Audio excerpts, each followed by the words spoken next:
All right, let's dive into the world of Socrates. Sounds good. This Athenian philosopher. Yeah. Someone whose ideas, still rickle through our lives even centuries later. Yeah, definitely. We've got this really fascinating mix of sources, right? Uh-huh. Excerpts from Plato's dialogues, Xenophon's Memorabilia, and even, get this, Oh, wow. a fictional play about Socrates' life. Interesting.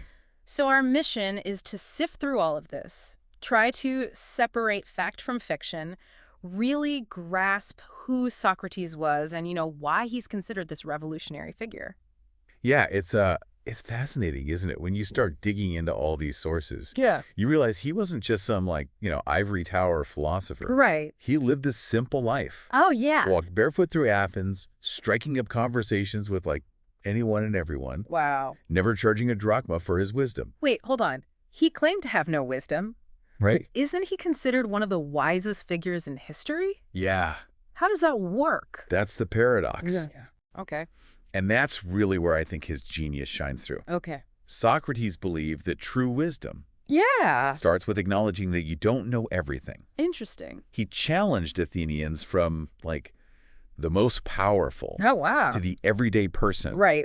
to question their assumptions. And in doing so, Yeah. he exposed a lot of hypocrisy Yeah. and shallow thinking. Imagine him like a gadfly, Oh, okay. constantly buzzing around, poking and prodding people to think deeper. Okay. Yeah, I can see how that would ruffle some feathers, Definitely. especially among the Athenian elite. Oh, yeah. But how did he actually go about doing this? Right. Did he give lectures? No. Right, like Yeah, big, no. thick books? No, Okay. not at all. He believed in the power of dialogue, Oh, okay. in asking questions Uh-huh. to kind of expose the holes in people's arguments Yeah. and lead them to a more honest understanding.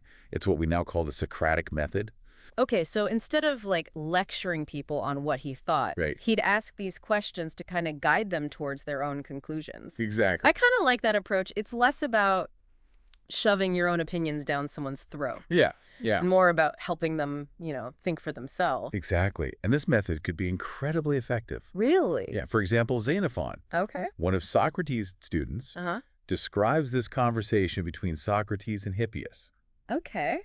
Well-known sophist. Okay. They're debating the nature of justice. Oh, interesting. And Hippias defines a just man Yeah. by what he doesn't do. Okay. Doesn't lie, Right. doesn't steal, and so on. Yeah, makes sense. But Socrates cleverly challenged him, asking, What? but what does a just man actually do? You see, Oh. Socrates exposed Uh-huh. the incompleteness of Hippias' definition. Right. Right. It only focused on avoiding bad actions, Right. Right. not on actively pursuing what's right. Wow. That's subtle, but powerful. Yeah. I can see how this method could really make people reevaluate their beliefs, Yeah. even on deeply ingrained ideas like justice. Exactly. It wasn't about winning an argument, Right. but about peeling back the layers to uncover a deeper truth. Precisely. Yep. And it's a method you can still use today. Oh, really? Yeah, think about those heated debates Oh, okay. on social media, for example. Right. Instead of just firing off opinions, Yeah. try asking questions to understand Okay. the other person's perspective. Right. You might be surprised by what you uncover, Yeah. both in their reasoning and in your own. That's a really good point. Yeah, Okay, so we've got this picture of Socrates right. as this incredibly charismatic, thought-provoking figure, Yeah, challenging the status quo with his unique method of questioning. yeah. But what were the core beliefs That that fueled his relentless pursuit of truth? Well, for Socrates, there was one thing that stood above all else: Okay. virtue. Virtue. He believed that living a virtuous life, guided by moral principles, Uh-huh. was the ultimate goal. Oh, wow. More important than wealth, status, even life itself. That's a pretty radical idea, especially in a society like ancient Athens, which Right. seemed pretty obsessed with power and material possessions, right? Yeah. Was this a common belief at the time? Not at all. Really? It was a countercultural idea Wow. that challenged the prevailing values of Athenian society. Yeah. And it's something you can really see reflected in his own actions, Yeah. especially when he was put on trial. Wait, he was put on trial? Yeah. What for? What did he do? Well, imagine this. Okay. Athens, a society, Right. already on edge after a devastating war, Yeah. And here's Socrates, Yeah. this outspoken figure, challenging the very foundations of their beliefs, questioning authority, and encouraging young people to think for themselves. Mhm. You can see how those in power might have felt threatened. Yeah, I can see how that would lead to some serious trouble. So what were the actual charges against him? He was accused of corrupting the youth, Okay. not believing in the city's gods, Oh, wow. and introducing new divinities. Okay. Essentially, he was seen as this threat Yeah. to the social and religious order of Athens. Wow. Those are some heavy accusations. What was his defense? Did he deny the charges? Actually, in Plato's Apology, Right. which recounts Socrates' defense speech, he presents this fascinating argument. Okay. He doesn't deny questioning the status quo, Right. but he frames it as like this necessary service to Athens. Okay. He compares himself to a gadfly, A gadfly. stinging the lazy horse of the state Okay. to wake it up from complacency. So he's basically saying, look, I'm just trying to help you guys think critically and improve yourselves. It's a bold move, especially when you're facing a potential death sentence. It is, and what's even more remarkable is that even when offered a chance to escape, Really? he refused, arguing that it was his duty to obey the law, Wow. even if he deemed it unjust in his case. Yeah. He believed that true justice meant upholding the principles of the law, even when they worked against him. That's a tough one to wrap your head around. Yeah. On one hand, you admire his integrity Right. and commitment to his principles. Yeah. But on the other hand, it seems almost tragic that he chose to die for a system that was clearly flawed. It is a tragic element of his story, but it also speaks to the depth of his convictions. For Socrates, living a virtuous life meant being true to his principles, even in the face of death. And this brings us to another key aspect of his philosophy, Okay. his belief in the immortality of the soul. Oh, right. He believed that there's more to us than just our physical bodies, that our souls continue to exist even after death. Exactly. And this belief wasn't just like, a comforting thought. Right. It was deeply intertwined with his philosophy. Okay. In the Phaedo, Plato describes Socrates' final hours before his execution. Uh-huh. And it's a profound exploration of his ideas on the soul. Interesting. Socrates argues that the soul, unlike the body, Okay. is capable of grasping eternal truths, Right. suggesting its divine and indestructible nature. So in a way, death wasn't an end for him, but a transition to a higher realm of existence. Right. That's a pretty powerful concept. It makes you think about the legacy we leave behind, not just in terms of our physical achievements, but in terms of the ideas and values we embody. Absolutely. And it's fascinating how this belief in the immortality of the soul connects to his emphasis on virtue. Right. If our souls continue to exist after death, Yeah. then the most important thing is to nurture them, to cultivate those virtues that will endure beyond our earthly lives. That's a profound thought. Yeah.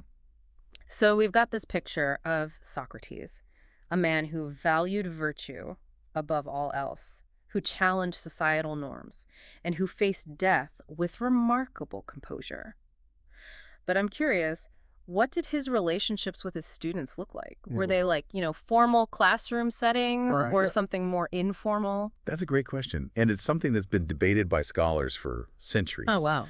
Our sources paint a picture of Socrates engaging in deep philosophical discussions Yeah. with his students, Okay. often in informal settings, Oh, interesting. like someone's house, Yeah. or even just walking through the marketplace. Ah. Imagine them gathered around, Yeah. engrossed in conversations about justice, love, and the meaning of life. It sounds more like a close-knit intellectual community than a traditional teacher-student dynamic. Yeah. I bet those conversations got pretty intense, especially with Socrates leading the charge with his constant questioning. They certainly did. And it's interesting to consider how different accounts present, like varying perspectives on Socrates. Yeah, Plato often portrays him as this almost mystical figure, guiding his students towards enlightenment through his profound insights. Right.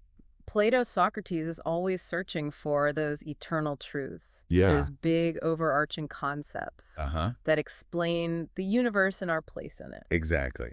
But then you have Xenophon, another student of Socrates, Right. who offers a more down-to-earth perspective. Yeah. His Socrates is practical, Okay.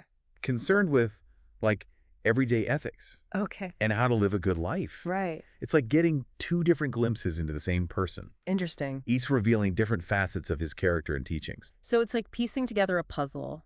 using these different accounts to create a more complete picture of who Socrates really was. Precisely. And what emerges is a man Yeah. who is both a profound philosopher Right? and a deeply human individual. Yeah. Full of contradictions, complexities, Yeah. and an unyielding passion for the pursuit of truth. This is fascinating stuff. Yeah. But, amidst all this talk of virtue and philosophy, I'm curious about what Socrates thought about love and relationships. Did he have anything to say about that? He did. Really? And this is where Plato's Symposium comes in. Okay. It's a dialogue that explores various perspectives on love, Oh, interesting. presented through a series of speeches Okay. delivered at a dinner party. Imagine this. Okay. A group of prominent Athenians reclining on couches, enjoying wine and conversation, each sharing their unique take on this most universal of human experiences. It sounds like my kind of party. Philosophical debates fueled by wine and good company. So what was Socrates' take on love? Was he all about logic and reason even when it came to matters of the heart? Well, in his speech, Yeah. Socrates describes love Yeah. as a yearning for beauty and goodness. Okay. He distinguishes between a lower form of love, Okay. which is focused on physical desire, Right. and a higher form, which seeks intellectual and spiritual fulfillment. So it's not about just fleeting passion, Right. but about finding a connection that elevates you, that inspires you to become a better person. That's a beautiful concept. It is. And it reminds us that love, at its core, is about growth, both individually Yeah. and together. Okay. It's about seeking those qualities in another person Yeah. that reflect the beauty and goodness we aspire to embody ourselves. But even within the symposium, there are contrasting views on love, right? Right. Wasn't there something about one of Socrates' students having a bit of an, shall we say, unconventional admiration for him? You're referring to Alcibiades. Yes. A young, ambitious Athenian, Okay. known for his good looks and extravagant lifestyle. Oh, wow. In his speech. Yeah. He confesses his passionate and arguably inappropriate feelings for Socrates, describing him as this captivating figure who resisted his advances. Whoa. That adds a whole new layer to the story. Yeah. It's interesting how even someone like Socrates, who was so dedicated to virtue and reason, could inspire such intense emotions in others. It makes you realize he wasn't just this abstract philosophical figure, but a real person with complexities and contradictions. It does, and it highlights the power of human connection. How even those devoted to higher pursuits are subject to the same emotional yearnings Right. and complexities as everyone else. That's a great point. And it actually reminds me of something else that stood out to me from the sources. Yep. Something that speaks to Socrates' emphasis on self-control. Right. There was this mention of enkrateia, right? Yes. What was that all about? You're right. Enkrateia, which is often translated as self-mastery Okay. or continence, Right. was a key concept for Socrates. Okay. It's the ability to control your desires, Right. to resist temptations that might lead you astray from your pursuit of virtue. So it's not about denying yourself pleasure, Right. but about finding a balance, making sure your desires don't control you. Exactly. Right. It's about choosing what's truly valuable Yeah. over what might offer fleeting gratification. Okay. And it's a concept that's incredibly relevant today, wouldn't you say? Absolutely. I mean, we live in a world of instant gratification. Right. Bombarded with advertisements and temptations at every turn. Yeah. It takes real effort to cultivate that sense of self-control, to resist those impulses that pull us away from what truly matters. It does. Yeah. And Socrates recognized that. Yeah. He believed that true freedom Yeah. wasn't about indulging every whim, Okay. but about mastering yourself. Right. About aligning your desires with your higher purpose. Okay. It's about recognizing that sometimes. Yeah. Saying no to something that seems appealing in the moment Yeah. is actually a way of saying yes to something greater in the long run. That's a really powerful way to think about it. Yeah. It shifts the focus from immediate gratification to long-term fulfillment. And it makes me think about all those times I've given in to temptation only to regret it later. Maybe what I really needed was a dose of Socratic enkrateia. Perhaps. It's a practice like any other. Right. That requires awareness and effort, Yeah. but the rewards, as Socrates believed, are well worth the struggle. So we've covered a lot of ground here. Socrates' philosophy, his trial, his relationships with his students, his thoughts on love and self-control.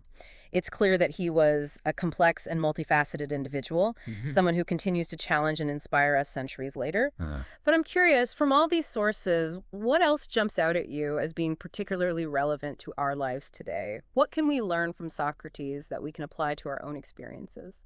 That's a great question. And I think one of the most important takeaways from Socrates is his emphasis on critical thinking. Oh, okay. It's not about blindly accepting what you're told, Right. but about questioning everything. Yeah. About examining your beliefs and being willing to challenge your assumptions. So it's like that famous quote attributed to him, "The unexamined life is not worth living." Right. It's about actively engaging with the world around you, not just passively accepting whatever information is thrown your way. Exactly.